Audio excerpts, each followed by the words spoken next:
ध्यान का, साधनाओं का हम पालन करें, वो हृदय को शीतल नहीं बना पाता। हमारा जो हृदय संतप्त है, उष्ण है, अनेक प्रकार की यातनाओं से, दुखों से भरा हुआ है, ये कैसे शीतलता को प्राप्त करेगा? तो जैसे मनुष्य के जीवन में अनेक प्रकार की विपत्तियां, दुख, संकट, अनेक प्रकार की यातना उपस्थित होती है पूर्व जन्मों के कर्म की प्रेरणा से, उसी समय वह भयभीत होकर के आशाओं के पल्लवों से अपने चित्त को ईश्वर की शरण में लगाता है। कोई देव दर्शन करने लग जाता है, तो कोई देव पूजा करने लग जाता है, कोई अन्य प्रकार से जिनेंद्र भगवान की आराधना आस्था के साथ, लगन के साथ करने लग जाता है।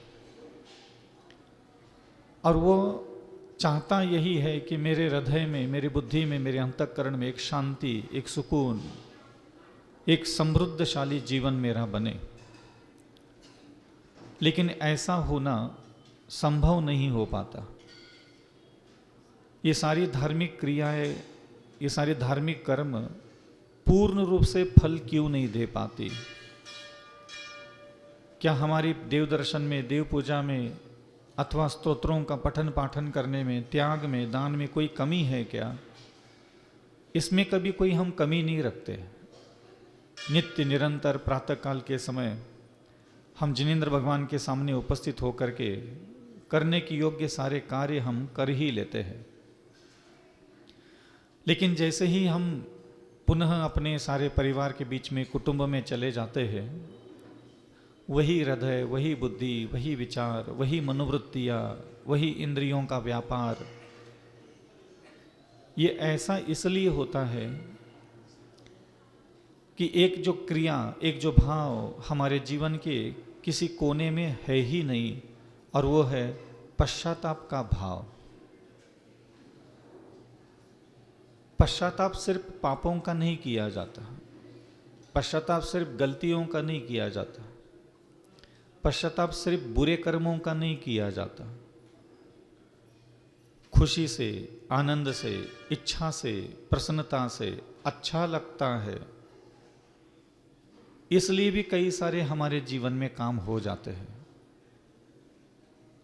हिंसा हो, झूठ हो, चोरी हो, मैथुन सेवन है, परिग्रह है, क्रोध, मान, माया, लोभ है, ये सारे कार्य कोई बुरे मन से नहीं करता। ये सारे काम हम प्रसन्नता से, खुशी से, आनंद से, रुचि से करते हैं। और ये सारे पाप हम आनंद, प्रसन्नता, खुशी, और यहाँ तक मैं कहूँ कि जीवन का सबसे बड़ा सुख भी पाप ही होता है। अगर मैं आपको कहूँ कि आप सुखी हो जाओ, तो आखिर आपके पास उपाय क्या है? बिना हिंसा, बिना झूठ, बिना चोरी, बिना मैथुन सेवन, बिना परिग्रह, आप आखिर आनंदित स्वयं को करोगे कैसे? कहीं ना कहीं 5 इंद्रियों का सेवन करके ही स्वयं को खुशी करोगे, आनंदित करोगे, प्रसन्न करोगे। और वो 5 इंद्रियां और मन के विषय सेवन आदि होते हैं, वो निरंतर भगवान के द्वारा पाप ही कहे गए हैं। भले हम लोग धर्म सभाओं में बैठ करके उसको पाप कहे, लेकिन वो हमारे जीवन का आनंद, हमारे जीवन की खुशी और हमारे जीवन का पुण्योदय के उदय में हम उसको मान करके, तो जो जो पुण्य कर्म उदय में आया, तब तब हमने जिन जिन वस्तुओं का सेवन किया, भोग उपभोग किया, क्या वह सारे काम हमें कभी पाप से लगते हैं? नहीं लगते। तो जिन कर्मों को हमने खुशी से, आनंद से, प्रसन्नता से, मिलजुल करके साथ में पूरा परिवार, पूरा पति पत्नी, माता पिता, पुत्र पुत्रियां, सब रिश्तों के बंधन में बंधे जरूर है, लेकिन जब जब हम अत्यंत प्रसन्न होते, खुश होते हैं, तब तब हम पंचेंद्र विषयों के अंदर ही डुबकियां लगाने के लिए प्रवेश करते हैं, और वह कभी हमें पाप नहीं लगता। अभी जाते जाते कोई चींटी का मरण हो जाए अपने द्वारा तो पाप सा लगता है। कभी किसी को थोड़ा बहुत ऊंची आवाज में बोल लो, झूठ बोल लो, तो थोड़ा पाप से लगता है। लेकिन थोड़ा सा आप बारीकी से अपने जीवन के उन कर्मों को स्मरण कीजिए जब जब आप प्रसन्न हुए हो, अति प्रसन्न हुए हो, अति खुश हुए हो, जब आपका दिमाग आपको यह कह रहा था कि आज मेरी किस्मत खुल गई, मेरा भाग्य प्रबल चल रहा है, मैंने बहुत अच्छे से आनंद लिया है अभी विषयों का, तब तब आप देख लीजिएगा उसके आगे पीछे आपके द्वारा पाप ही घटित हुआ है, लेकिन हमारा दिमाग उसको पाप कहने के लिए तैयार नहीं है, क्योंकि वो खुशी से किए हुए अपराध, खुशी से किए हुए कर्म, रिश्तों के आड़ में किए हुए कर्म कभी भी हमें पाप से नजर नहीं आते। हमें ऐसा लगता है कि हम रिश्तों के बीच में जो भी कर रहे हैं वह पाप नहीं है, और यही सबसे बड़ा कारण है कि हम जिनेंद्र भगवान की आराधना करने के लिए आते हैं, पूजन वंदन स्तुतियाँ आदि करके अपने कर्म निर्जरा करना और हृदय को तृप्त करने के लिए यहाँ बैठते हैं, लेकिन तृप्ति का अनुभव नहीं आता। मैं हमेशा लोगों को ये प्रेरणा देना चाहूँगा कि आपको जब भी लगे मन दुखी है, जीवन में अनेक प्रकार की आधियाँ व्याधियाँ उपाधियाँ संकट घिर गए हो, सीधा सा उसका कारण होता है कहीं ना कहीं हमने पूर्व में, चाहे पूर्व पिछले जन्मों में हो चाहे इस जीवन में हो, हिंसा, झूठ, चोरी, मैथुन, परिग्रह, क्रोध, मान, माया, लोभ, आहार संज्ञा, भय संज्ञा, मैथुन संज्ञा, परिग्रह संज्ञा, ये 13 प्रकार के ऐसे कर्म हैं। इन्हीं कर्मों को हमने आनंद, प्रसन्नता, खुशी से, लगाव से, रुचि से किया, जिसके कारण उस समय पाप का बंध हुआ और वह पाप का फल भोग रहे हैं। तो जब पाप उदय में आता है तब हम दुखी होकर के प्रभु के शरण में आते हैं। और मैं अगर आपको कहूँ कि आप अपने जीवन के पाप याद कर लो तो आपको याद भी नहीं आएंगे, जबकि पिछले 15-16 घंटे में हिंसा भी हो गई, झूठ भी बोला गया, चोरी भी की गई, मैथुन सेवन भी हो गया, परिग्रह सेवन भी हो गया, सब हो गया, लेकिन वह पाप सा नजर नहीं आता, क्योंकि जो हमने अपनी खुशी के लिए किया है वह पाप नहीं दिखाता हमारा दिमाग। यही एक ऐसी मिस्टेक रह जाती है जीवन में, जिसके कारण उसका सारा धर्म किया कराया व्यर्थ सा चला जाता।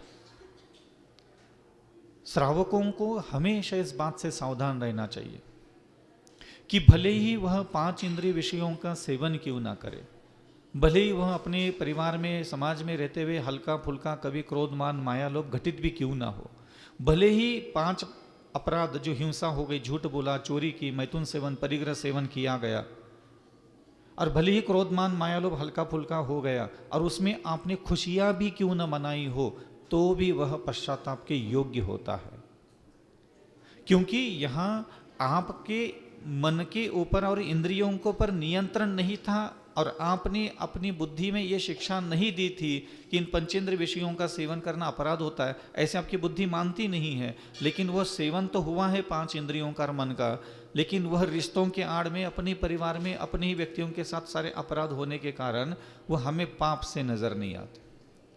हम ही तो है, हमारी तो मम्मी है, हमारे तो पापा है, हमारी तो पत्नी है, हमारे तो बच्चे हैं, हमने आपस में हिंसा, झूठ, चोरी, मैथुन, परिग्रह कर ले तो क्या हो गया।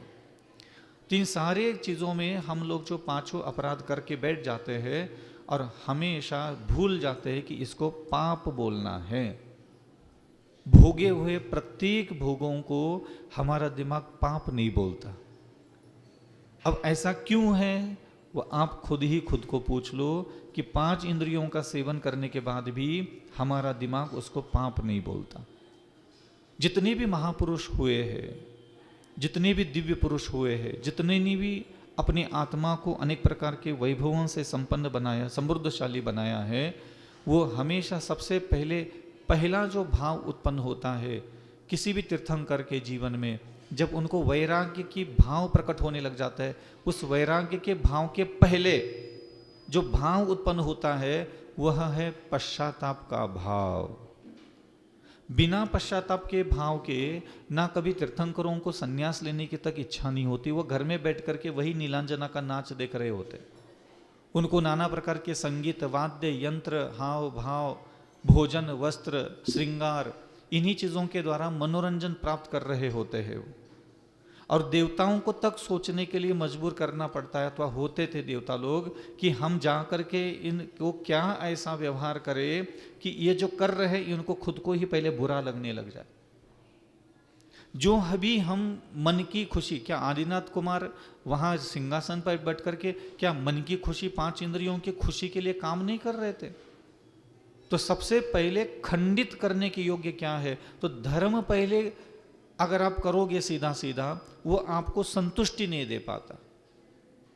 तो जो व्यवस्था दी गई है भाव प्रणाली में अथवा साधना प्रणाली में, सबसे पहले भाव, जो कुछ भी हम अपने जीवन में, हिंसा होती, झूठ होता है, चोरी होती, मैथुन सेवन होता है, परिग्रह सेवन होता है, उसमें किसी भी रिश्ते के आड़ में कोई भी कर्म की अनुमति मत दो अपने दिमाग को। रिश्ता कोई भी क्यों ना हो, कर्म कोई भी क्यों ना हो, हिंसा को हिंसा कहो, झूठ को झूठ कहो, चोरी को चोरी ही कहो, मैथुन सेवन करने को मैथुन सेवन करना ही कहो। भगवान ने उसको पाप कहा है तो अपने दिमाग को कहो ये पाप ही किया, भले तुमने कितना भी खुशी से किया, आनंद से किया, कुछ भी हुआ हो, रिश्तों के आड़ में भी क्यों ना हो, पहले उस कर्म को कहो, अपने दिमाग को कहो कि ये पाप है, ये अधर्म है। तो हम अपने दिमाग को ये समझाने में अभी भी कामयाब नहीं हो पा रहे हैं कि मैंने भले ही घर गृहस्थी बसाई हो, इस घर गृहस्थी में एक मैं पति हूं, एक कोई पत्नी है, ये कोई पत्नी है, ये कोई पति है, कोई व्यापार है, और ये सारे चीजों को उपभोग भोग करते हुए भी ये पाप कर रहा हूं, ये दिमाग नहीं बोलता। ये कैसे बुलवाना है अब आप जान लो।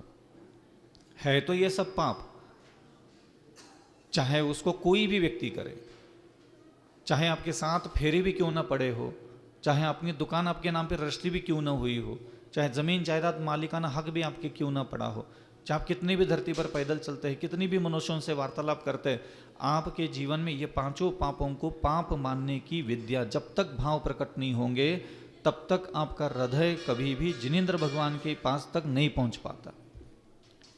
क्योंकि वो 5 महाप्रभु पंच परमेष्ठी जो हमारे आराधक है, हमारे लिए स्मरण करने के योग्य है, जपने के योग्य है, हमारे वंदना पूजा के योग्य जो बन गए, वो शुरुआत उनके सबसे पहला भाव था पश्चाताप का भाव।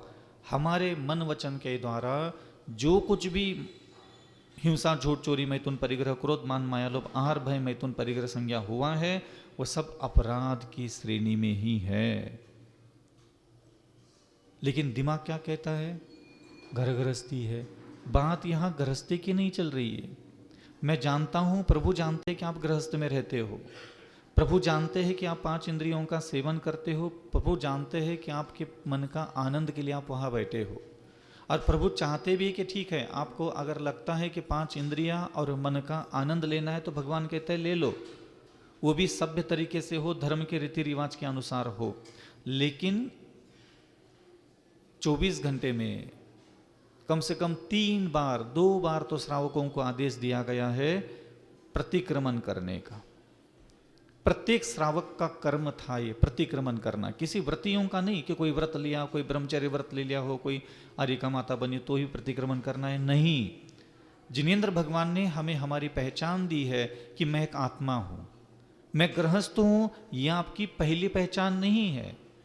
आपकी पहली पहचान है आप एक आत्मा हो, आप स्वतंत्र है, आपका कोई ये शरीर भी आपका नहीं है। ये जिनेंद्र भगवान ने आपको एक पहचान दी है जो आप अपने दिमाग को नहीं सिखा पाए। अभी मैं आपको पूछूं आप कौन हो? मैं गृहस्थ हूं, मैं गरीब हूं, मैं अमीर हूं, मैं सुखी हूं, मैं दुखी हूं, मैं परेशान हूं। आपके दिमाग में ये अपनी पहचान बैठा के रखी है। लेकिन जो प्रभु ने आपको आपकी पहचान दी है वो आप अपने दिमाग में बिठा नहीं पाए कि मैं एक आत्मा हूँ, ये शरीर नाशवान, छंदभंगुर, विनाशिक, नवमल द्वार बहिगनकारी है, ये मेरा वास्तविक स्वरूप नहीं है। और मैं इस शरीर को सुखी करने के लिए, शरीर के अंदर 5 इंद्रियों को सुखी बनाने के लिए अथवा 5 इंद्रियों का सुख ही को भोग करके मैं अपने आप को सुखी मानता हूँ, ये मेरी बुद्धि ही मिथ्या बुद्धि है। ये छोटा सा ज्ञान भी आप अपने दिमाग को सिखा नहीं पाए। आपकी बुद्धि में ये चीज़ें है ही नहीं, आती ही नहीं है। और मैं आपको प्रेरणा देना चाहूँगा कि आप चाहे कुछ भी जीवन जिए, चाहे सन्यास का जीवन जिए, चाहे गृहस्थ का जीवन जिए, हिंसा को, चाहे किसी भी रिश्तों की आड़ में हिंसा हुई हो, उसको हिंसा कहना पहले सीखिए। किसी भी रिश्ते के आड़ में झूठ बोला हो, झूठ को झूठ और पाप कहना पहले दिमाग को सिखाइए। किसी भी कारण से चोरी चोरी ही होती है, गृहस्थ है, ये है, वो है, मजबूरी है, ये नहीं। कर लिया, मुझे कोई लेना देना नहीं। मैं ये कहना चाह रहा हूं कि किया है तो अपने दिमाग को ये सिखाओ कि हाँ, ये मैंने चोरी की, ये चोरी ही है। किसी भी रिश्ते के आड़ में मैथुन सेवन हुआ है तो दिमाग को कहो कि ये मैथुन सेवन आदि क्रिया करना, शरीर आदि का आनंद लेने की, स्पर्श करने की इच्छा उत्पन्न होती है, ये अधर्म है। ये अपने दिमाग को सिखाना पड़ेगा, क्योंकि हमारा दिमाग कहता है पत्नी तो है, पति तो है, यही तो है, यही तो है। रिश्तों का नाम लेकर के हम बचने की कोशिश करते हैं। नहीं, यहाँ मैं परिवार के लिए, कुटुंब के लिए उपदेश नहीं दे रहा। यहाँ मैं प्रत्येक आत्मा को सिंगल सिंगल ऊपर उठने के लिए उपदेश दे रहा हूँ कि जो भी पति बना है, जो भी पत्नी बनी है, जो भी रिश्ते निभा रहे हैं, उन रिश्तों में उस प्रत्येक आत्मा का ये कर्तव्य बनता है कि वह अपनी 5 इंद्रियां और अपने मन के विषय भोगों की आत्मनिंदा करे। घर में रहे, पंचेंद्र विषयों का सेवन भी करे, तो भी उसको जिनेंद्र भगवान की आज्ञा है कि वह अपनी खुशी से, आनंद से, रुचि से, प्रसन्नता से भोगे हुए भोगों को भी पाप कहने के लिए अपने दिमाग को पहले प्रेरित करे। और ये काम नहीं हो पाता। ये काम क्यों नहीं हो पाता? क्योंकि हमारे लिए इस प्रकार का मार्गदर्शन नहीं मिलता कि हमें अपनी खुशी से, आनंद से भोगे हुए इन पंचेंद्र विषयों के आनंद का पश्चाताप भी करना है। हम क्यों करें पश्चाताप? हम तो गृहस्थ हैं, हम तो सब कर लेंगे। हमारे जीवन में गृहस्थ में तो सब होता है महाराज जी। बात यह नहीं कि गृहस्थ में सब होता है और होता रहेगा, होता आया है, हो रहा है और होता रहेगा गृहस्थ के जीवन में। लेकिन गृहस्थ में रह करके जब ऊपर उठने की बारी आती है, जब आप किसी साधु के सामने, जिनवानी के सामने, प्रभु के सामने बैठते हैं, तो प्रभु आपको कहते हैं कि इन चीज़ों के प्रति आपकी जो कर्तव्य परायणता है, बुद्धि से भी कुछ क्रिया की जाती है और उस बुद्धि को भी ये सिखाया जाता है कि इसको पाप कहने के लिए कहो। तो मेरा यही कहना है कि पहले तो आप अपने दिमाग को ये कहो कि ये पाप है, ये अधर्म है, ये किसी प्रकार से भी मेरे द्वारा करने के योग्य कार्य नहीं है। इसी को प्रतिक्रमण में पूरा का पूरा दिया गया। मेरे द्वारा 1 इंद्रिय, 2 इंद्रिय, 3 इंद्रिय, 4 इंद्रिय, 5 इंद्रिय जीवों की हिंसा हुई हो, मेरे उठने में, बैठने में, बोलने में, चलने में, व्यापार करने में, आदान प्रदान करने में, यात्रा में, गमन करने में, अन्य प्रकार के सारे संयोजना करने में, मेरे सामान उठाने से, रखने से लेकर के, क्योंकि गृहस्थ है तो सब करना ही है। तो ये सारी क्रियाओं में मेरे द्वारा हिंसा हुई है। भगवान कहते हैं कि इसको स्मरण तो रखो कि ये पाप है, इसको पाप बोलो बस। आपको छोड़ना निकले नहीं कह रहे, आप उससे मुक्त भी नहीं हो सकते।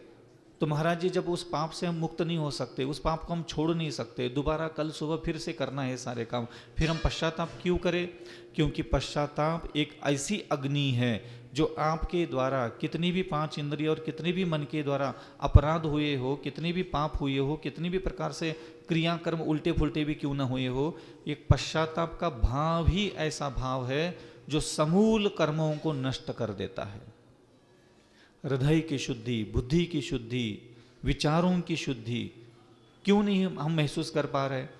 कितनी बार हम कहते हैं क्षमा करे, दया करे, करुणा करे, लेकिन जू तक नहीं रेंग पाती, क्योंकि किए हुए कर्मों का पश्चाताप करके कई सारे हमारे जीवन में ऐसे अपराध हुए हैं, आँखों से, वाणी से, कानों से, नासिका से, मस्तिष्क से, हाथ से, पैर से, हमारे 5 इंद्रियों के द्वारा कई सारे ऐसे अपराध हुए हैं जो सिर्फ हम जानते हैं, और वो हमारी यादों में बना रहता है, और वो यादें हमेशा चुभाती है हमें, कहीं ना कहीं वो पीछे खींच के ले जाती है, दबाती है, शर्म से आती है, लज्जा से आती है प्रभु के सामने, गुरु के सामने, शास्त्रों के सामने।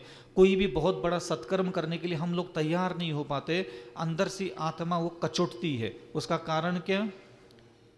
अपराध बोध होने के कारण। लेकिन अपराध बोध होना और पश्चाताप के बीच में जाना, दोनों में अंतर है। अपराध बोध क्या है? किए हुए कर्म स्मरण आते हैं, थोड़ा सा खेद खिन्नता आ जाती है, अरे किया तो नहीं, सही नहीं, गलती हो गई, ये अपराध बोध माना जाता है। ये सात्विक पुरुष का लक्षण होता है, किए हुए कर्मों का बोध हो जाना, ये सात्विक पुरुष का लक्षण माना जाता है। और पश्चाताप में चले जाना उस किए हुए कर्म का नष्ट करने की एक बहुत बड़ा अस्त्र शस्त्र माना जाता है।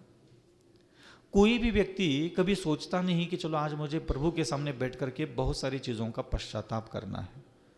प्रतिक्रमण जिसको आप कहते हैं ना, वो यही पश्चाताप होता है। कभी जीवन के किसी मोड़ पर बहुत मन दुखी हो, अशांत हो, वेदना से भरा हुआ हो, मन कहीं लग नहीं रहा हो, चंचल सा लग रहा है, विचित्र उदास उदास सा लग रहा है, ना पूजा में मन लग रहा है, ना जाप में मन लग रहा है, ना आराधना में मन लग रहा है, तो पता है उस समय आपका आत्मा क्या क्या मांग रही होती है। एक्चुअली वो ये कहना चाह रही होती है कि भाई इतनी उदासी मन में छाई है, किसी चीज़ में भी, अच्छे अच्छे कामों में भी मन नहीं लग रहा है, इसका मतलब तुम्हें पश्चाताप में प्रवेश करने के लिए वो कह रही थी। कभी जीवन के किसी मोड़ पर आकर के अकेले में, कभी जिनालय की किसी वेदी पर, किसी भी दीवार से टिक करके वहां आंख बंद करके ऐसे बैठ जाओ, लेकिन ध्यान रखना ये पश्चाताप कभी भी प्रसन्नता में संभव नहीं है। जब आपका मन प्रसन्न हो, जब आपका मन खुशी से भरा हुआ हो, इंद्रिय विषयों की तृप्ति को लेकर के यहाँ बैठा हो, तो आपका मन कभी आपको नहीं कहेगा कि चलो पश्चाताप करते हैं, वो हो ही नहीं पाएगा। ये पश्चाताप का भाव तब होता है जब दुख उत्पन्न होता है, पीड़ा उत्पन्न होती है, अशांति उत्पन्न होती है, आदि व्याधियां घेर लेती है, चारों दिशाओं से ऐसा लगता है कि कुछ बुरा बुरा बुरा सा लग रहा। ये तभी भाव उत्पन्न होता है, ये अलौकिक भाव माना जाता है। मैं इसलिए आप लोगों को प्रेरणा दे रहा हूं क्योंकि गृहस्थ जीवन में सैकड़ों बार ऐसी मनस्थितियां उत्पन्न होती है जब आपका मन उदास, खेद और आपको खुद नहीं पता होता कि आज मैं क्यों उदास हूं, क्यों मुंह लटका है, मूड सा ठीक नहीं लगता। जब मूड ठीक नहीं होता, जब मन उदास होता है, किसी जगह से आगे बढ़ने के रास्ते नहीं खुल रहे हैं, आगे कोई तरक्की नहीं हो रही जीवन में, पाप ही तो एक कारण है जो हमें आगे नहीं बढ़ने दे रहा है।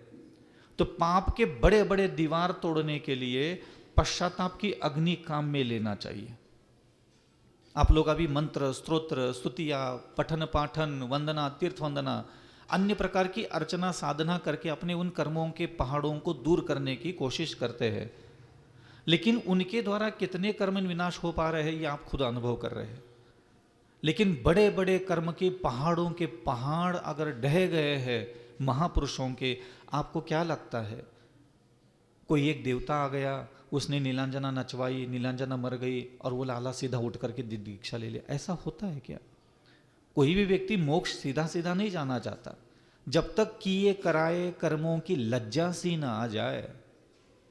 ये बोलते ना, भोगे हुए खुद के ही भोग, भोगा हुआ खुद का ही आनंद खुद ही को शर्मिंदगी ना दिलाए, तब तक तुम्हारे कल्याण के रास्ते पर एक कदम भी नहीं उठाए, ऐसा समझ लेना चाहिए।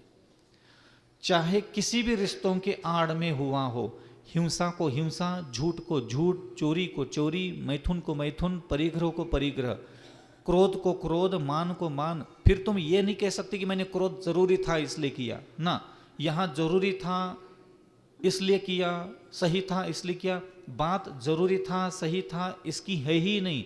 यहाँ सिर्फ ये बात होती है, क्रोध को क्रोध, मान को मान, माया को माया, लोभ को लोभ, आहार संज्ञा को आहार संज्ञा, भय संज्ञा को भय संज्ञा, मैथुन संज्ञा को मैथुन संज्ञा, परिग्रह संज्ञा को परिग्रह संज्ञा।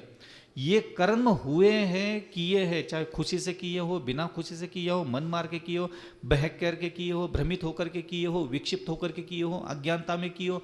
भगवान कहते हैं मुझे कोई लेना देना नहीं। जानबूझ के किए हो तो भी मुझे लेना देना नहीं, अनजाने में हो तो भी मुझे लेना देना नहीं। प्रभु कहते हैं जब चित्त शुद्धि चाहिए, बड़े से बड़े पहाड़ों के जैसे कर्म भी आत्मा में अगर तुम फोड़ना चाहते हो तो सिर्फ पश्चाताप के भाव में प्रवेश करने के अलावा कोई भी मार्ग नहीं होता। रामचंद्र भगवान जी जब लक्ष्मण के मृत शरीर को लेकर के भ्रमण कर रहे थे 6 माह पर्यंत,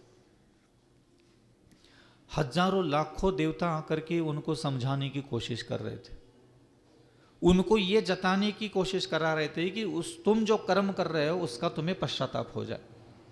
आदिनाथ भगवान के सामने जिसका मरण निकट था, ऐसे नीलांजना को ही ला करके क्यों नृत्य करने की प्रेरणा दी गई? ताकि उनको लज्जा सी आ जाए, शर्म सी आ जाए कि तुम कर क्या रहे हो, बैठे क्या हो। तो ये कर क्या रहे हो और कर क्या रहा हूं, इसकी लज्जा जब तक नहीं आएगी तब तक दोबारा अपराध करने की आदत कभी नहीं छूटती। लज्जा आना जरूरी है। एक शब्द बहुत अच्छा आता है आत्मग्लानि, और दूसरा शब्द आता है आत्मलज्जा। आत्मलज्जा जानते हैं शब्द क्या होता? ये आत्मलज्जा हमारे पास जागृत नहीं है। आत्मलज्जा जागृत क्यों नहीं है? क्योंकि हमने आज तक जितने भी पाप किए, अधर्म किए हैं, लगभग सब बंद मुट्ठी में 1.25 लाख के बराबर है। ये खुले से नहीं है, पता से नहीं है, खबर ही नहीं है किसी को कि हमने काका काका हिंसा झूठ चोरी मैथुन परिग्रह क्रोध मान मायालोभ कहाँ कहाँ जाकर के किस किस प्रकार के तांडव किए हैं, कर्म किए हैं, ये किसी को खबरें ओपन नहीं हुई, इसीलिए आत्मलज्जा प्रकट नहीं होती। धीट बन करके हम लोग यही पूजन पाठ जाप मुनि बन करके आचार्य बन करके जीवन धीट बन करके, ये सारी हमारी धीटता मात्र है। हम खुद ही पूछ लो खुद को। और प्रभु कहते हैं कि ये प्रभु के शरण में आना क्या है, जाति में पैदा हो जाओ मंदिर आ जाओ, वो कौन सी बड़ी उपलब्धि होगी तो मंदिर आ गए। तो प्रभु कहते हैं आत्मलज्जा। अगर आपने इतने सालों तक देव दर्शन देव पूजा गुरु की उपासना स्वाध्याय संयम तप दान किया है तो आपको हमेशा भगवान आत्मलज्जा की तरफ ले जाना चाह रहे थे। मम क्षुधारोग विनाशनाय, कितना खाता हूं, लज्जा सी आ जाए। मम काम बान विध्वंसनाय, लज्जा सी आ जाए। इस काम भावना के चक्कर में काका काका कांड नहीं किए, कितनी गलियां, कितने मोहल्ले, कितने शरीर, कितना आंखें, कितना दिमाग, कितनी बुद्धि, कितना धन, लज्जा सी ही नहीं आती। चले जा रहे चले जा रहे चले जा रहे।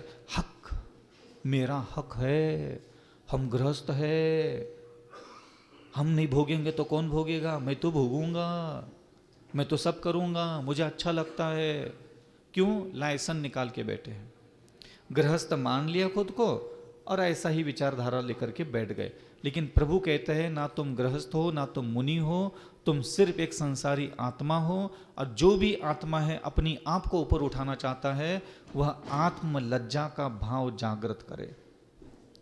खुद ही खुद को बिठाए जिनेंद्र भगवान के सामने ला करके किसी समय एकांत में, और बाल्यावस्था से युवावस्था, युवावस्था से लेकर के प्रौढ़ावस्था, प्रौढ़ावस्था से लेकर के वृद्धावस्था तक कितनी हिंसा, कितनी झूठ, कितनी चोरियाँ, कितना मैथुन सेवन, कितना परिग्रह सेवन, कितना क्रोधमान मायालोभ हमारे 5 इंद्रिय और मन के द्वारा किया गया, उसकी लज्जा लेकर के आ जाओ हृदय में। भगवान के सामने कभी लज्जित बन करके खड़े हो जाओ, आप उस समय महसूस करोगे कर्म निर्जरा किसको कहते हैं। उस समय आपको फील हो जाएगा वास्तविकता में पाप गलाने का मतलब क्या होता है। क्योंकि अभी हम क्या करते हैं, मंत्र गलाना है, मंत्र काटना है, मंत्र पढ़ लिया, स्तोत्र पढ़ लिया, पूजा पढ़ ली, ये पढ़ लिया, वो पढ़ लिया, और वो पढ़ करके खुद का दिमाग हमें ये कहता है कि हमने ये पढ़ लिया तो कर्म कट गए होंगे। अभी तुम दूसरे हथियारों से अपने कर्म कटवा रहे हो। कभी तुम खुद कर्म काटने के लिए कर रहे हो जाओ तो सबसे पहला हथियार जरूरी होता है पश्चाताप का और आत्मलज्जा का।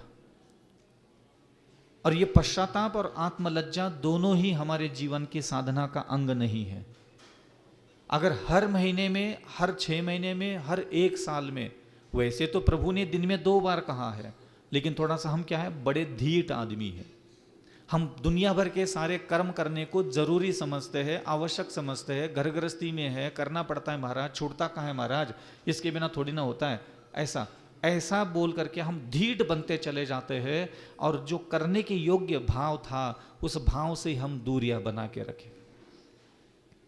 भोगना अपराध नहीं था, पंचेंद्रिय विषयों का सेवन कोई आप पाप नहीं कर रहे, लेकिन वो उसका पाप कब नहीं है, जब आप उसके प्रति लज्जित हो, जब आपके प्रति, आपके मन में उसके लिए पश्चाताप का भाव हो। लेकिन वो होता ही नहीं है। आप देख लीजिएगा, जिसने भी महाश्रावक होके चले गए संसार में, चाहे वह सुदर्शन सेठ भी क्यों ना हो, पत्नी घर में बैठी है, बच्चे घर में बैठे हैं, नगर का सेठ है, सुंदर शरीर है, उसके बाद भी वह डेली रूटीन में मरघट में जाके बैठता था। सुबह प्रभु की अर्चना भी कर रहा है, परिवार के लिए व्यापार आदि भी कर रहा है, सारे संसार के पंचेंद्रियों का सेवन भी कर रहा है, और रात्रि के समय में वह मरघट में बैठ करके दिगंबर रूप लेकर के अपने ही खुद के 5 इंद्रिय और मन के द्वारा भोगे हुए विषयों की आत्मग्लानि कर रहा है, आत्मवांछना कर रहा है, और वहां पश्चाताप का भाव जागृत करता है। पल भर के लिए तो जाओ कम से कम। हमेशा ये जरूरी नहीं होता कि हमारे हाथ से अपराध करना की आदत छूट जाए। वो आदत जब छूटेगी सो छूटेगी। पहले अपने आप को ये शिक्षा दे दे कि हाँ, मुझे निरंतर पश्चाताप करना है। तो मेरे मन वचन काय के द्वारा अथवा मेरे मन और मेरी 5 इंद्रियों के द्वारा जो भी 12 घंटे में 24 घंटे में हिंसा हुई, झूठ हुआ, चोरी हुई, मैथुन किया, परिग्रह सेवन, क्रोधमान, मायालोभ हुआ है, उसका एक बार मुझे पश्चाताप करना है। मैं सिर्फ पश्चाताप करने के लिए कह रहा हूं, मैं आपको वह कर्म करने के लिए मना कर नहीं रहा हूं, और आप भी खुद को मना मत करो। समझ में आ रहा है कुछ कह रहे हैं? इसलिए क्योंकि ये कर्म निर्जरा का इतना बड़ा साधन था हमारे पास, देखते ही देखते आपका जीवन कहीं से कहीं पहुंच जाएगा। आज देख लीजिएगा, जितने भी दिगंबर साधु, जैसे पार्श्वनाथ भगवान को देख लीजिएगा, 1 भव, 2 भव, 3 भव, 4 भव, 5 भव, 6 भव, 7 भव में लगातार वहां प्रतिक्रमण की क्रिया, लगातार 9 बार मुनि बने, 9 बार कोई शादी भी नहीं की, विवाह भी नहीं किया, कोई संतान की उत्पत्ति भी नहीं, कोई व्यापार भी नहीं किया, लगातार 9 भव में वह मुनि बन के आ रहे हैं, और बिना अपराध किए वह रोज अपने 5 इंद्रिय और मन के द्वारा भोगे हुए पूर्व जन्मों के भोगे हुए भोगों की भी वह निंदा कर रहे। मुनि महाराज देखो, तो हम लोगों ने तो ना कोई घर गृहस्थी बसाई, ना व्यापार आदि क्रिया, ना किसी से कोई लड़ाई झगड़े विवाद भी किए, तो भी दिन में 3 बार हम बोलते हैं, पापी स्तेन दुरात्मना जड़ दिया माया बिना लोभिना राग द्वेष मली मसेन मनसा दुष्कर्म यन निर्मितम। आचार्य महाराज जब हमारे सामने बैठ करके इस प्रतिक्रमण का भावार्थ तो सुनाते थे, तो हम लोगों को ऐसा शर्म से आती थी। मैंने कहा दुष्कर्म यन निर्मितम, अब हमने क्या दुष्कर्म किया भाई? राग द्वेष मली मसेन मनसा दुष्कर्म निर्वितम त्रैलोक्याधिपते जिनेन्द्र भवता श्रीपाद मूले धुना। मैं आपकी शरण को तभी प्राप्त हो सकता हूं जब मेरे मन वचन का ऐसे किए हुए सारे राग द्वेष मली मसेन मनसा दुष्कर्म निर्वितम त्रैलोक्याधिपते जिनेन्द्र भवता श्रीपाद मूले धुना, आपके चरण कमल में बैठ करके मैं अपने समूल पापों का विनाश तभी कर पाऊंगा जब मेरे मन वचन का ऐसे किए हुए कर्मों का मैं पश्चाताप करूंगा। मैं इतनी पूजा करता हूं। देव पूजा आपके जीवन का एक अनिवार्य अंग है, वो कभी आपके जीवन से नहीं छूटना चाहिए, क्योंकि वह आपको अमृत की घघरी प्रदान करता है। लेकिन इतनी पूजा होने के बाद भी वह घड़े में अमृत अगर नहीं आ रहा है तो पूजा करना नहीं छोड़ सकते ना हम, क्योंकि हमारे लिए वो अनिवार्य आवश्यक कर्म है। तो देव दर्शन, देव पूजा, गुरु की उपासना, स्वाध्याय, संयम, तप, ये षटकर्म हमें फल क्यों नहीं दे रहे हैं?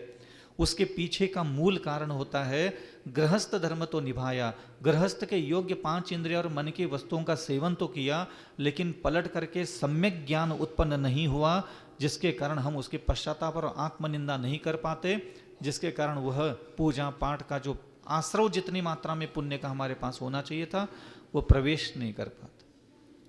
कोई जरूरी नहीं है कि आप लोग कोई प्रतिक्रमण की किताब लेकर के ही उसको पढ़ो तो ही प्रतिक्रमण होता है। नहीं, आप आंख बंद करके बैठिए, आपके दिमाग ने, आपकी आंखों ने, आपकी नासिका ने, आपकी वाणी ने, आपके कानों ने, आपके हाथ की हथेलियों में, पैर के तलवों ने जितने भी पिछले 24 घंटे 6 महीने में जो भी घोर से घोर, बड़े से बड़े, सूक्ष्म से सूक्ष्म अपराध भी क्यों न किए हो, पहले अपने ही दिमाग को कहो कि कर, यह गलत है, पहले ये बोल। उस दिमाग को हम ये कहने के लिए सफल प्राप्त नहीं कर पा रहे कि गलत है ये। अब वो साहस कौन करेगा? जिस दिन आपका ये साहस होने लग गया कि आप एक तो घर गृहस्थी के सारे कर्म भी करें, आवश्यक जितने कर्तव्य है, जिम्मेदारियां हैं, और यहां आकर के उसका पश्चाताप करें, ये बहुत बड़ी मनस्थिति, बहुत बड़ी दिव्य उपलब्धि है ये। और मैंने हमेशा तीर्थंकरों के, आज सुबह सुबह ही मैं तीर्थंकरों के जीवन को पढ़ रहा था, उनके मन को जान रहा था कि एक पल पहले नंदा, सुनंदा, भरत, बाहुबली कैसे उनके हृदय में बैठे, मन में बैठे, बुद्धि में बैठे, भाव में बैठे, मोह में बैठे, प्रेम में बैठे। उन्हीं के लिए तो वहां 84 लाख वर्ष तक बैठे रहे, खुद के लिए थोड़ी ना बैठे थे वो। इन्हीं लोगों के साथ तो इन्हीं लोगों का आनंद, इन्हीं भोजन का आनंद, इन्हीं वस्त्रों का आनंद, इन्हीं जूते चप्पल, हीरे जवाहरात रत्न, मान सम्मान प्रतिष्ठा का जो आनंद मिल रहा था, वही तो आनंद वहां ले रहे थे। और वो देवताओं को तकलीफ हुई कि ये ऐसा इसका मन हो रहा है आदि कुमार का, ये ठीक नहीं है, ना ये इसके लिए ठीक है, ना इसके जैन धर्मशासन के लिए ठीक है। तो वहां करके उन्होंने ऐसा कुछ कर्म किया कि उनके हृदय में पश्चाताप के भाव उत्पन्न हुए। जो मैं कर रहा हूं, जो मैं जी रहा हूं, जो मैं भोग रहा हूं, जिस तरीके से मेरी जीवन शैली में कर रहा हूं, ये सब गलत है। हाँ ठीक है, उन्होंने संन्यास लिया, तुम मत लो। मैं संन्यास लेने के लिए प्रेरणा नहीं दे रहा। मेरा चिंतन का विषय है प्रत्येक तीर्थंकर के वैराग्य का कारण क्या है, और एक सही वैराग्य का मायना क्या होता है। जो भी किया कराया है उसका पश्चाताप, उसकी निंदा करने का मतलब ही वैराग्य होता है। वैराग्य शब्द का मतलब ये नहीं कि साधु बनना चाहता है। कोई साधु बन करके बैठा है, इसका मतलब ये नहीं कि उसको पश्चाताप हुआ है। कुछ नहीं कह सकते किसने किस वजह से साधु लिया है, क्या पता कौन किस वजह से साधु बना है। लेकिन जो पश्चाताप के भाव में, पश्चाताप के भावनाओं में स्नान करके जो आया है, वह दोबारा कभी भी अपराध के कर्मों में प्रवेश नहीं कर पाता। पश्चाताप के भाव में स्नान कर लिया करो। आज प्रतिक्रमण के समय पता नहीं 1-1.25 घंटा लग गया प्रतिक्रमण करने में, बैठ गए उसी में। तो जो पढ़ना था वो तो हमने पढ़ लिया, फिर बाद में हम बैठ करके पिछले 1 महीने में, 4 दिन में, 8 दिन में, जितने भी हमारे मन से, वाणी से, आंखों से, क्योंकि वहां हमने उस किताबों में लिखा थोड़ी ना कि अविचल सागर जी ने क्या करो पिछले 4 दिन में, वो तो मुझे पता है। तो जो पढ़ने की योग्य पाठ है वो तो पढ़ो ही पढ़ो। फिर भी पर्सनली हमें अपने आप को बिठाना पड़ता है। कई बार श्रावक आते हैं, कहते हैं महाराज हम सब पाठ पढ़ लेते हैं, 12 भावना भी पढ़ लेते हैं, ये भी पढ़ लेते हैं, प्रतिक्रमण भी पढ़ लेते हैं, हमारे भाव नहीं लगते प्रतिक्रमण में। वो भाव इसलिए नहीं लगते क्योंकि एक तो वहां जो शब्द लिखे हैं वो तुमने कर्म किए नहीं, जो तुमने कर्म किए वो वहां लिखे ही नहीं, वो वहां लिखे ही नहीं है।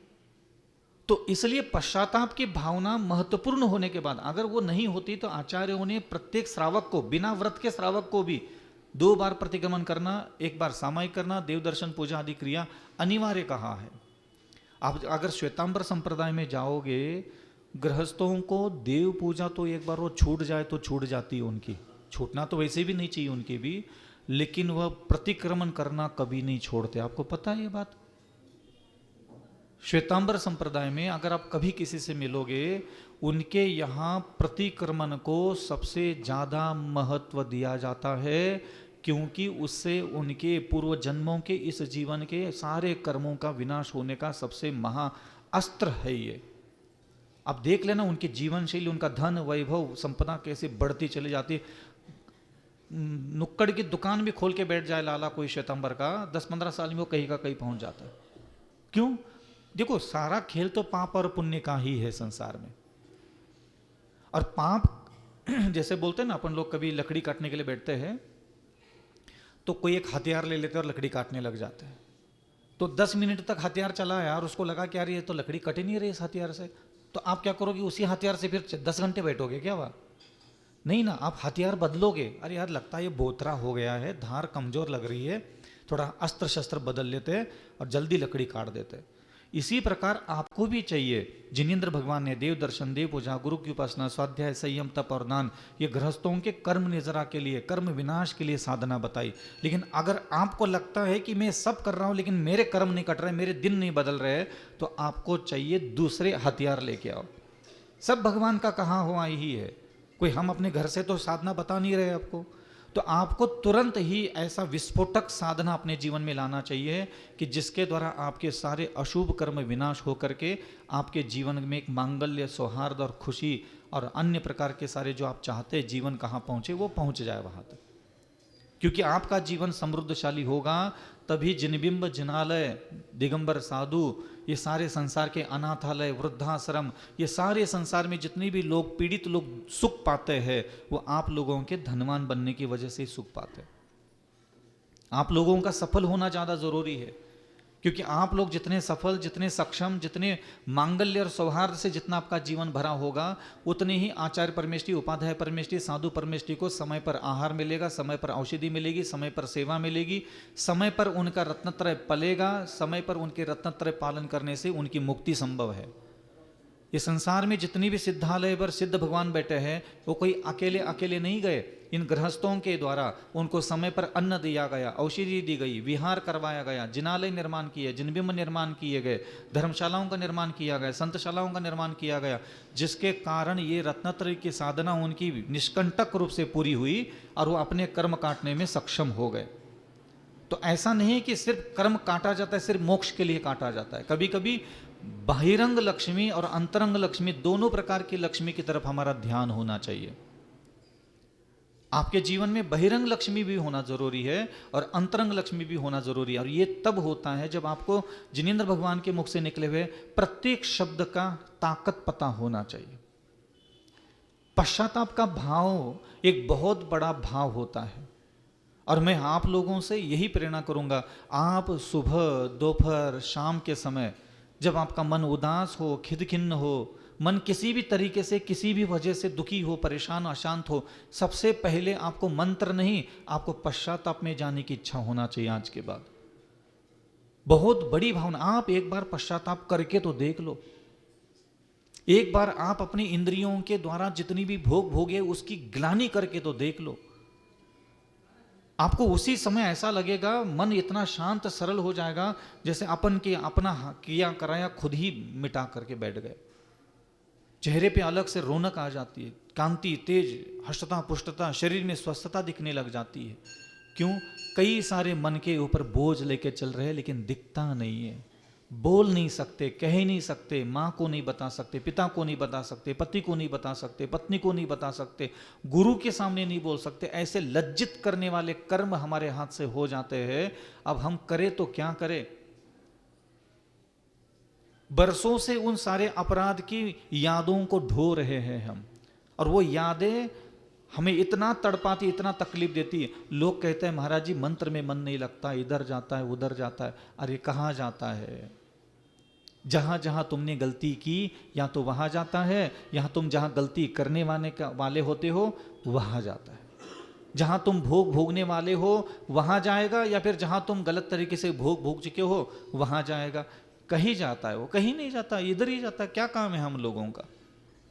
इसीलिए ध्यान रखना, ये आत्मलज्जा, आत्मलज्जा का भाव अंतःकरण में जागृत हुए बिना कभी किसी चीज का फल प्राप्त नहीं होता।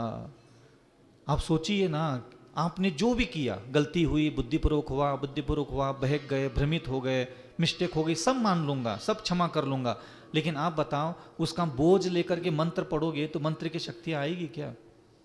बिना आत्मलज्जा का भाव जो भी किया, अंजन चोर को सब लोग यही बोलते हैं कि उसने मंत्र पढ़ लिया। निर्लज्ज व्यक्ति, पेट में मांस है, पेट में शराब है, हाथ में चोरी का माल, स्नान किया नहीं, मरघट में बैठा है, दिमाग में वेश्या नाच रही है, और आप कह रहे हो कि मंत्र पढ़ने से मंत्र सिद्धि हो गई। एक समय ऐसा दिमाग में प्रकट होता है, एक सेकंड के लिए भी अगर तुम्हारे अंदर आत्मलज्जा आ जाएगी ना, उतने में ऐसा लगेगा कि बस काम हो गया मेरा। आपको फील आने लग जाता है। याद करो पिछले सारे अपराध और एक झटके में उसकी निंदा करो, आलोचना करो, घृणा करो, नफरत करने लग जाओ, उसी समय ऐसा लगता है मुक्त हो गया उन सारे अपराधों से। ये आत्मलज्जा का भाव प्रकट हुए बिना कभी रिद्धियां, सिद्धियां, शक्तियां कभी किसी के सामने आकर के प्रकट नहीं होती। बहुत जरूरी होता है आत्मलज्जा का भाव। और मैं ये देखता हूँ लोग मंत्रों में लीन होना चाहते हैं, स्तोत्रों में लीन होना चाहते हैं, पूजा का फल प्राप्त करना चाहते हैं, आहार दान का फल प्राप्त करना चाहते हैं, सब हमारे सामने खड़े होते हैं। मैं ये नहीं कह रहा हूँ कि सब पापी अधर्मी होते हैं। जो पापी है उसको भी करना चाहिए, और जिसने पाप जीवन में नहीं किया, ऐसा जिसका दिमाग बोलता है, उसको भी आत्मलज्जा का भाव हृदय में प्रकट करना चाहिए। क्योंकि हमारा दिमाग बहुत बदमाश है, इतना बदमाश है कि हमारे 5 इंद्रियां और हमारे मन के द्वारा जो 5 पाप किए गए हैं, वो रिश्तों के आड़ में उसको पाप नहीं बोलता। कुछ कह रहा हूं, आपको बात समझ में आ रही है? मैं कुछ बातें बोल नहीं पाता सीधा सीधा, मेरी हिंदी थोड़ा ऐसी ही है, हाँ काम चलाओ। लेकिन मैं कहना क्या चाह रहा हूं आप बखूबी समझ रहे। मैं ये कहना चाह रहा हूं, रिश्तों की आड़ में आपका दिमाग जिन कर्मों को करता है, आपका दिमाग उसको पाप नहीं बोलता। मैं कह रहा हूं कि पहले दिमाग को कहो कि जे भी पाप ही है, मेरे आत्मा के हित के लिए वो ठीक नहीं है, ये बात ध्यान रखना। गृहस्थ की अपेक्षा से वो ठीक हो सकता है, परिवार में रहते हो, रिश्तों में बंधे हो, वो ठीक हो सकता है। आपका सभ्य तरीके से पंचेंद्रिय विषयों के भोग भोगते हो, ये भी मैं समर्थक हूं, मैं उसकी निंदा नहीं करूंगा। मैं आत्म कल्याण के लिए वो रिश्तों के, सच्चे रिश्तों के आड़ में भी जो हम 5 पाप करते हैं, उसको हमारा दिमाग पाप नहीं बोलता।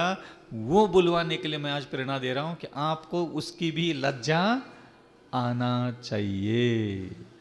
समझ में आ रहा है? समय घड़ी कुछ पता नहीं है कितना टाइम हो गया।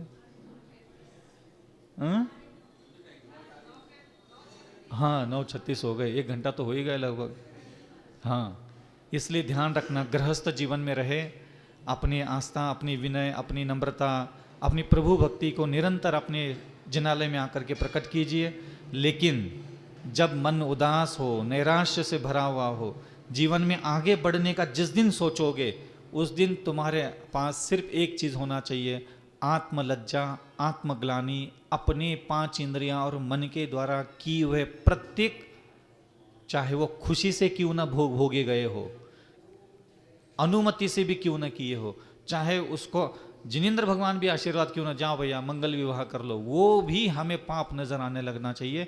एक क्षण गृहस्थ का, कुछ समय 24 घंटे में एक बार, ये मनस्थिति में भी जाना चाहिए।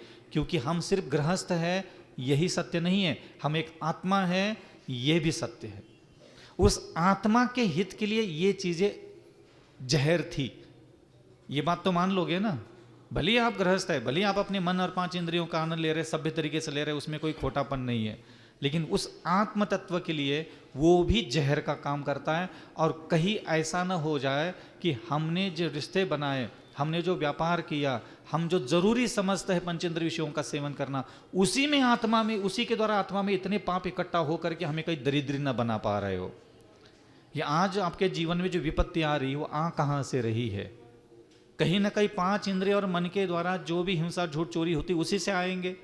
लेकिन हमारा दिमाग उसको रिश्तों के आड़ में पाप नहीं कहता, और वो आने वाले सारे पाप तो पाप के रूप में बंध रहे हैं ना। ऐसा थोड़ी ना होता है कि हम अपने बच्चों को, अपने सगे बच्चे को क्रोध कर लिया तो पाप का बंध नहीं होता। ऐसा तो कई किताब में नहीं लिखा ना। क्रोध होता है, आपने मन वचन कैसे किया है, भले वो पुत्र के ऊपर निकालो चाहे किसी पर भी निकालो, वो रिश्ता थोड़ी देखता है। अपने मन वचन कैसे, क्रोध संसार के किसी भी व्यक्ति पर करो, आप रिश्तों का आड़ लेकर के उसके कर्म के बंधन से बच पाओगे क्या? इसी प्रकार किसी भी रिश्ते के आड़ में आपने हिंसा की हो, झूठ बोला हो, चोरी की हो, मैथुन सेवन किया हो, परिग्रह सेवन किया हो, उसको कर्म का बंध हो ही रहा है, और वो भी कर्म के बंधन से आपको ध्यान देना चाहिए, जबकि आपका ध्यान उधर नहीं होता।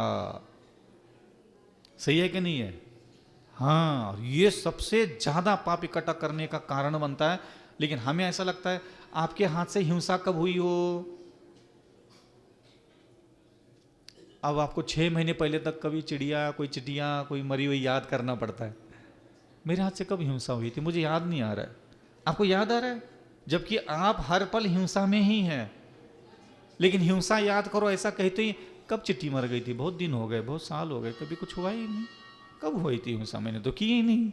देखो दिमाग कितनी आसानी से ना बोल देता है, जबकि अभी आते समय चलते हुए नहीं आए, बोलते हुए नहीं आए, कुछ भी नहीं हुआ, फिर भी हमारा दिमाग ऐसा ही हमें धीट बना करके रखता है, जिसके कारण हमारे आत्मा में पाप के रास्ते तो खुले रहते हैं, और वो निर्जना करने के लिए हम लोग जो साधना करते हैं वो फल भी नहीं दे पाते। और आत्मा की लज्जा, आत्मग्लानि, आत्म पश्चाताप का भाव में चले जाओ, और फिर उसके बाद एक बार पूजा करके देख लो। कभी किसी दिन एकांत में बैठो, आत्मलज्जा, आत्मग्लानि, आत्म सब करो, जितना भी जीवन में गिरा कराया खोटे काम है उसको याद करके भगवान के सामने ग्लानि करो, और फिर पूजा करो। आपको पूजा की तरारी ऐसी लगेगी जीवन में पहली बार ये पूजा कर रहे हो, इतने भाव ऊपर उठ जाते हैं उस समय। लेकिन वो लज्जा सही में होना चाहिए। समझ में आ रहा है? इसलिए आप लोग प्रतिदिन 1 बार 2 बार कम से कम अपने अपराध बोध में प्रवेश किया करें। बहुत जरूरी है अपने अपराध बोध करना। और गलती की नहीं ऐसा दिमाग आपको कहेगा, हमेशा कहेगा ये, हमने क्या गलती की महाराज, कुछ तो किया ही नहीं। लेकिन नहीं, आप हिंसा, झूठ, चोरी, मैथुन, परिग्रह, क्रोध, मान, माया, लोभ, इनको पाप कहना सीखो। अभी पूरी तरीके से हमारा दिमाग इसको पाप नहीं बोलता, वो रिश्तों के आड़ में ढांक देता है इसको, और ये बहुत मन का उल्टा खेल खेलता है हमारे साथ।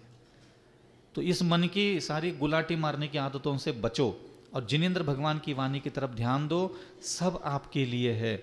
आप भी तीर्थंकर बन सकते हैं, आप भी रिद्धि सिद्धि के स्वामी बन सकते हैं, आप भी एक भवावतारी बन सकते हैं।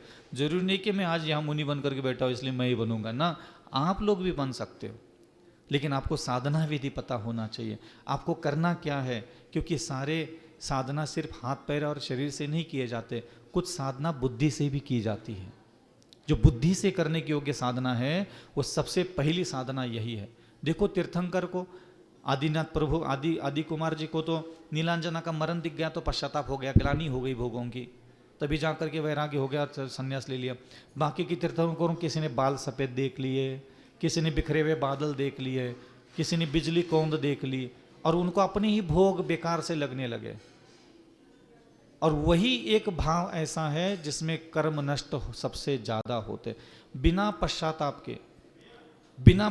के जो भी आपने अतीत का जीवन जिया, बिना पश्चाताप, बिना आत्मनिंदा, बिना आत्मलज्जा के आप पूजा पाठ कर रहे हो, इसलिए आपको संतुष्टि और परिवर्तन नजर नहीं आता। उसका कारण एक ये भी है, जिसको शर्मिंदगी आ जाती ना, वो बहुत अलग भाव में चला जाता है। कभी कभी अपनी शर्मिंदगी आती है। शर्मिंदगी आना बहुत जरूरी होता है धर्म की साधनाओं में। नेमिनाथ भगवान को क्या हुआ था? गुस्सा आ गया था। क्या आ गया था? शर्मिंदगी, मेरी वजह से, मेरी शादी के लिए। मतलब आप सोच सकते हो किस हद तक राजुल से प्रेम चढ़ा होगा उसके दिमाग में, किस हद तक एक स्त्री के लिए प्रेम प्रकट हुआ था उनके मानस पटल पर। विवाह के लिए तैयार, कितनी बार वार्तालाप हुआ होगा, कितनी बार पत्राचार हुआ होगा, एक दूसरों के विचारों के साथ कितने जुड़ गए होंगे राजुल और नेमिनी कुमार, और एक झटके में ऐसा क्या हो गया कि दिगंबर बनने के लिए तैयार हो गए। ऐसा नहीं होता बिना पश्चाताप, बिना आत्मनिंदा, बिना ग्लानि के कोई व्यक्ति ऐसे दिगंबर बनने के लिए तैयार हो जाए। संभव है क्या? वो ये भी तो कर सकते थे, कोई गाय नहीं काटेगा आज, एक भी जीव का मरण हुए मेरी शादी होगी, ये बोल करके वो शादी नहीं कर सकते थे क्या? हम उसकी भी कहानी सुनाते थे दुनिया को कि देखो नेमिनाथ कुमार बारात लेके जा रहे थे और रास्ते में गाय बंधी थी, जानवर बंधे थे। उन्होंने पूछा कि ये किस लिए बंधी है? लोगों ने कहा आपकी शादी में लोगों को खाने के लिए, काटने के लिए बनाया। नेमी कुमार ने उसी समय आदेश दिया मेरी शादी होगी और मेरी शादी में कोई हिंसा नहीं होगी। क्या हम ये कहानी नहीं सुनाते? अगर वो शादी कर भी लेते, हम कौन सी उनकी बुराई करने वाले थे? हम तो उसकी भी डेंगे मार लेते। कहानी सुनाने में हमारा क्या जा रहा है? हमें तो प्रवचन करना ही 1 घंटा। लेकिन वो साधक बने कैसे? आत्मलज्जा, मेरे भोग, मेरे इंद्रिय विषया, मेरे आनंद के लिए, मेरे मनोरंजन के लिए मैं विवाह कर रहा हूं, और मेरे मनोरंजन के लिए इतने जीवों की हिंसा। धिक्कार है ऐसे इंद्रिय विषय भोगों का, धिक्कार है ऐसे आनंद का, मनोरंजन का और खुशियों का। ये बोध उत्पन्न होकर के लज्जा जब तक नहीं आती, क्यों, किस लिए कोई दिगंबर बनना चाहेगा? लज्जा आना बहुत जरूरी है। समझ में आ रहा है? बस आजकल इतना काफी है। अहिंसा परमो धर्म की। आचार्य गुरु श्री विद्यासागर जी मुनि महाराज की, आचार्य श्री समय सागर जी मुनि महाराज की, निर्यापकाचार्य मुनि पुंगव सुधा सागर जी मुनि महाराज की, परम पूज्य